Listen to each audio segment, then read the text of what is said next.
I'm Ron Paul, a congressman from Texas.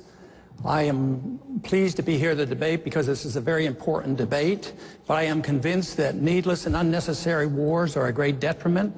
They undermine our prosperity and our liberties, they add to our deficits, and they consume our welfare. We should take a careful look at our foreign policy. Right to the questions. Our leadoff question is from the Honorable Ed Meese, the former Attorney General of the United States, who's representing the Heritage Foundation. At least 42 terrorist attacks aimed at the United States have been thwarted since 9/11. Tools like the Patriot Act have been instrumental in finding and stopping terrorists. Shouldn't we have a long-range extension of the investigative powers contained in that act so that our law enforcement officers can have the tools that they need? Paul, I suspect you disagree. I do. Tell us why. I think the Patriot Act is unpatriotic because it undermines our liberty. I'm concerned, as everybody is, about the terrorist attack. Timothy McVeigh was a vicious terrorist. He was arrested. Terrorism, still on the books, internationally and nationally, is a criminal. It's a crime, and we should deal with it. We dealt with it rather well with Timothy McVeigh.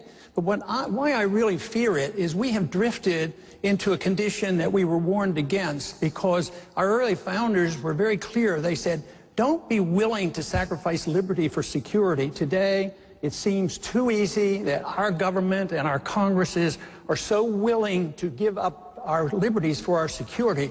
I have a personal belief that you never have to give up liberty for security. You can still provide security without sacrificing our Bill of Rights. I want to bring others in, but do you want to respond, Mr. Speaker? Yeah. Timothy McVeigh succeeded. That's the whole point. Timothy McVeigh killed a lot of Americans. I don't want a law that says, after we lose a major American city, we're sure going to come and find you. I want a law that says, you try to take out an American city, we're going to stop you.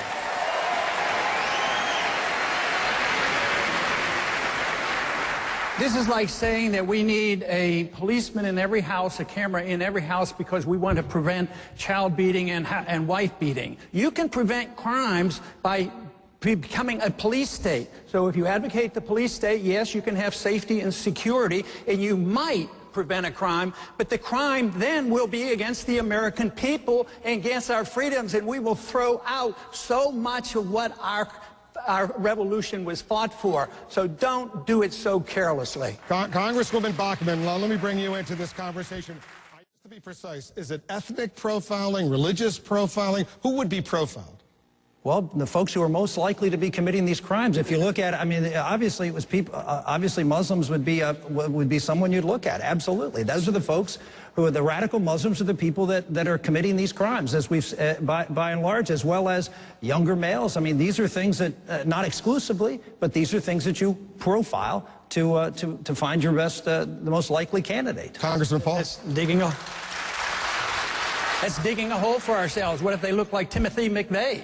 You know, he was pretty tough criminal. I think we're using too much carelessness in the use of words that we're at war. I don't remember voting on a declaration of war. Oh, war against terrorism. And terrorism is a tactic. It isn't a person. It isn't a people. So this is a very careless use of words. What about this? Sacrifice liberties because they're terrorists? You're the judge and the jury? No, they're suspects. And they have changed in the DOD budget, they have changed the wording on the definition of Al-Qaeda and Taliban. It's anybody associated with organizations, which means almost anybody can be loosely associated. So that makes all Americans vulnerable. And now we know that American citizens are vulnerable to assassination. So I would be very cautious about protecting the rule of law. It will be a sacrifice that you'll be sorry for. Herman Cain, let's bring you into this conversation. Are you with... We were waiting for you. I'm Mike Gonzalez of the Heritage Foundation. Thank you. If Israel attacked Iran to prevent Tehran from getting nuclear weapons, would you help Israel launch the attack or support it otherwise? Congressman Paul, would you support Israel and help Israel in such an attack? No, I wouldn't do that. But there'd be good reasons, because I don't expect it to happen, because, you know, the Mossad leader that just retired said it would be the stupidest thing to do in the world. And it's a big argument over in Israel. They're not about to do this. They've just polled 40 major experts on foreign policy here by the National Journal. Now, one of them said there should be a unilateral attack on the sites in Iran. So that's not going to happen. And if it did, you're supposing that if it did, why does Israel need our help? We need to get out of their way. I mean, we interfere with them. We interfere with them when they deal with their borders, when they want to have peace treaties. We tell them what they can do because we buy their allegiance and they sacrifice their sovereignty to us. And then they decide they want to bomb something. That's their business, but they should, you know, suffer the consequences. When they bombed the Iraqi missile site, nuclear site back in the 80s, I was one of the few in Congress that said it's none of our business, and Israel should take care of themselves. Israel has 200, 300 nuclear missiles, and they can take care of themselves. Why should we commit? We don't even have a treaty with Israel. Why do we have this automatic commitment that we're going to send our kids and send our money endlessly to Israel? So I think they're quite capable of taking care of themselves. I think we do detriment. Just think of all the money we gave to Egypt over 30 or 40 years. Now look, we were buying friendship. Now there's a civil war. They're less friendly to Israel. That whole thing is going to backfire once we go bankrupt and we remove our troops. So I think we should be very cautious in our willingness to go to war and send troops without a proper declaration by the U.S. Congress. Let me let her on, Paul. I think the aid is all worthless. It doesn't do any good for most of the people. You take money from poor people in this country and you end up giving it to rich people in poor countries. And they're used as weapons of war, so you accomplish nothing. We should export maybe some principles about free markets and sound money, and maybe they could produce some of their own wealth. But this whole idea of talking about the endless wars and the endless foreign aid, it seems like nobody cares about the budget. I mean, we're in big trouble, and nobody wants to cut anything. So if you're going to keep sending foreign aid overseas and these endless wars that you don't have to declare and go into Libya without even consulting with the Congress, the biggest threat to our national security is our financial condition. And this is just aggravating it. Governor Romney. Congressman Paul, what they're doing is cutting $1 trillion out of the defense budget. They're cutting $1 trillion out of the defense budget, which just happens to equal the $1 trillion they're putting into Obamacare. And so what you have is a president that has a priority of spending us into bankruptcy, but he's not just spending us into bankruptcy, he's spending the money foolishly. We need to protect America and protect our troops and our military and stop the idea of Obamacare. That's the best way to save money, not the military. But hold on one second, because Ron Paul wants to respond to that point. Well, they're not cutting anything out of anything. All this talk is just talk. Believe me. They're nibbling away at baseline budgeting, and it's automatic increases. There's nothing cut against the military, and the people on the Hill are nearly hysterical because the budget isn't going up as rapidly as they wanted to. It's a road to disaster. We better wake up. Oh, okay. We have a question. Please give us your name and your organization. Thank you. My name is Phil Trulock. I'm Executive Vice President, Chief Operating Officer of the Heritage Foundation. And I'd like to thank all the candidates for joining us tonight. I know some of you may want to be in other places, but we appreciate you being here and sharing your views with us. I'd like to turn it back a little closer to home and talk about what's going on in the borders, our southern border. As all of you know, the drug-related crimes and violence are getting heavier and heavier in that area. First, do you consider that to be a national interest threat? And secondly, what could we be doing with the Mexican government to help stop these drug cartels? Congressman Paul, you're from Texas. You agree with your governor? Not entirely. No, the drug war was mentioned. I think that's another war we ought to cancel because it is to nobody's benefit. And that's where the violence is coming from. But yes, we do have a national responsibility for our borders. What I'm sort of tired of is all the money spent and lives lost worrying about the borders between Pakistan and Afghanistan, forgetting about our borders between the United States and Mexico. We should think more about, you know, what we're doing at home. We need better immigration services, obviously.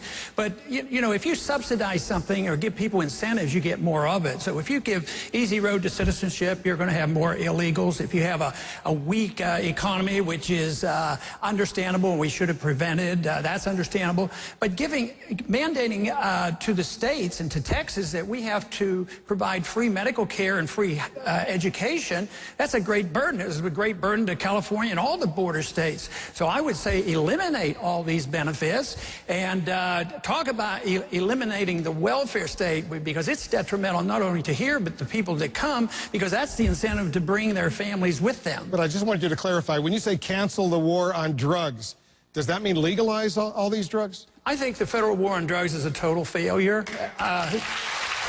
You can at least let sick people have marijuana because it's helpful, but compassionate conservatives say, well, we can't do this. We're going to put people who are sick and dying with cancer, and they're being helped with marijuana if they have multiple sclerosis. The federal government's going in there and overriding state laws and putting people like that in prison. Why don't we handle the drugs like we had alcohol? Alcohol's a deadly drug. What about the real deadly drugs are the prescription drugs? They kill a lot more people than the illegal drugs. So the drug war is out of control. I fear the drug war because it undermines our civil liberties.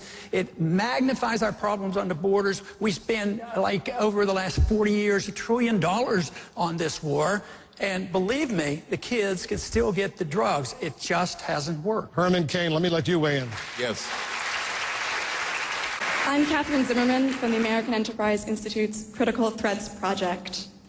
The United States adopted a policy of disengagement with Somalia after its retreat following Black Hawk Down. Today, an al-Qaeda affiliate, al-Shabaab, controls significant territory in that country. What can the United States do to prevent al-Shabaab from posing the same threat that al-Qaeda did from Afghanistan 10 years ago? Congressman Paul? You're talking about al-Qaeda, correct? No. You have to understand who the al-Qaeda really is. The al-Qaeda responds in a very deliberate fashion. Matter of fact, Paul Wolfowitz explained it very clearly after 9/11. He said that al-Qaeda is inspired by the fact that we had bases in Saudi Arabia. So if you want to inspire al-Qaeda, just meddle in that region. That will inspire the al-Qaeda. Matter of fact, he went on to say that that was a good reason for us to remove the base that we had had in 15 years in Saudi Arabia, and that we shouldn't have done that. So there is a response. Al-Qaeda responds to that, and they're quite annoyed with it. So if you have a no-fly zone over Syria, that's an act of war. What if we had China put a no-fly zone over our territory? I don't think we would like that. And I think we should practice a policy of goodwill to other people. What about saying that we don't do anything to any other country that we don't have them do to us? When we had a no-fly zone over Iraq, it was meant to be regime change, and evidently some want to have regime change. But what is our business? Why should we spend more money and more lives to get involved in another war? That is the internal affairs of the other nations, and we don't need another nation to start nation building. We have way too many already. So this is just looking for more trouble. I would say, why don't we mind our own business?